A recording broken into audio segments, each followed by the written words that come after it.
Gilgamesh অমরত্বের খোঁজে মাসুর পাহাড় অবধি পৌঁছলো। আর প্রাচীন মহাকাব্যের ভাষায় এই একজোড়া পাহাড় যা মহাকাশকে ধরে রেখেছিল। এখানে প্রত্যেক দিন সকালবেলা সূর্য উদয় হতো এবং সন্ধ্যের সময় পাতাল লোকে প্রবেশ হতো।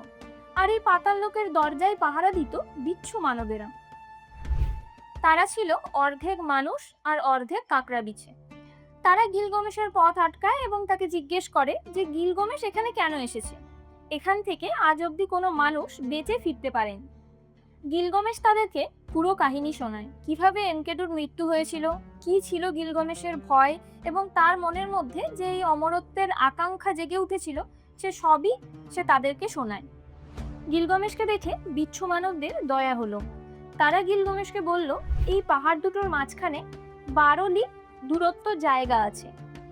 এটি গল্পের একটি মাপ, যেটাকে পার হতে 12 ঘন্টা সময় লাগে। বিচ্ছু মানবেরা গিলগামেশকে বলে, এই সুড়ঙ্গটিকে সূর্য ওঠার আগেই পার করতে হবে।